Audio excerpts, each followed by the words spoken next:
আসসালামু আলাইকুম everyone, welcome back to my channel. আজ আমি তৈরি করব বিস্কিট। বিকেলে চায়ের আড্ডায় যাদের বিস্কিট না হলে চলে না, তারা চাইলে ঝটপট আজকের এই বিস্কিটটা দেখে নিতে পারেন। চুলাতেই বানাতে পারবেন এরকম সফট বিস্কিট। প্রথমে একটা বোলে নিয়ে নিচ্ছি 1 কাপ আটা। আটার পরিবর্তে ময়দাও দিতে পারেন।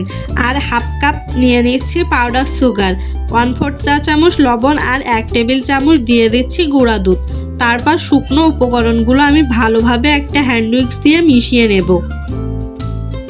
সব কিছু মেশানো হয়ে গেলে আমি এখানে দিয়ে দিচ্ছি তেল। তেলের পরিবর্তে ঘি দিতে পারেন, আবার চাইলে ডালটাও দিতে পারেন। এখন হাত দিয়ে মিশিয়ে একটা সফট ডো বানিয়ে নেব। আর এ পর্যায়ে আপনারা চাইলে এর মধ্যে 2 টেবিল চামচ ঘি অ্যাড করতে পারেন, তাহলে বিস্কিটের দারুণ একটা স্মেল আসবে, খেতেও ভালো লাগবে। বিস্কিট বানানোর জন্য এখন আমার ডোটা রেডি, ঠিক এরকম হয়েছে। এখন ডো থেকে লেচি কেটে হাতের সাহায্যে বিস্কিটের শেপ দিয়ে দেব। প্রথমে হাতের মধ্যে নিয়ে একটু চেপে একসাথে করে নিতে হবে, কারণ ডোটা পানি দিয়ে তৈরি করিনি, তেল দিয়ে তৈরি করেছি এজন্য। এরপর হাত দিয়ে চ্যাপটা করে নিলেই হয়ে যাবে। যেটাতে বেক করব তাতে একটু তেল নিয়ে হাতের সাহায্যে চারিদিকে লাগিয়ে দেব।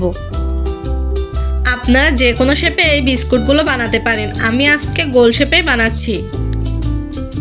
সবগুলো যখন বানানো হয়ে গেছে, তখন একটা চামচ দিয়ে মাছ বরাবর একটু চেপে নিচ্ছি।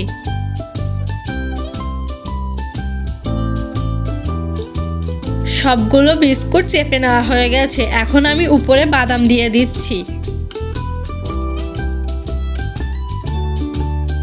আপনারা চাইলে এভাবে করে কিশমিশও দিতে পারেন। সবগুলো বিস্কিটে বাদাম দেওয়া শেষ। এখন আমরা বিস্কিটটাকে চুলাতে বেক করব। আগে থেকে চুলাতে আমি বসিয়ে প্রিহিট করে নিয়েছি। এবার একটা স্ট্যান্ড দিয়ে তার উপরে বিস্কুটগুলো দিয়ে ঢাকনা দিয়ে ঢেকে দেব। 20 থেকে 30 মিনিটের মধ্যে বিস্কুটগুলো ভালোভাবে কুক হয়ে যায়। এখন আমি ঢাকনা সরিয়ে একটা বিস্কুট উল্টিয়ে দেখে নেব।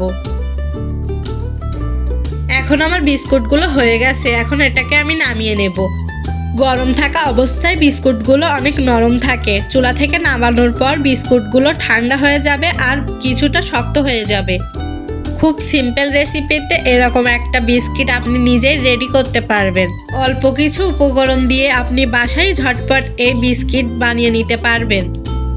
আশা করি আমার আজকের এই রেসিপিটি আপনাদের ভালো লেগেছে। ভালো লাগলে অবশ্যই আমার চ্যানেলটিকে সাবস্ক্রাইব করবেন এবং লাইক, শেয়ার, কমেন্ট করবেন। Thanks for watching. আল্লাহ হাফেজ।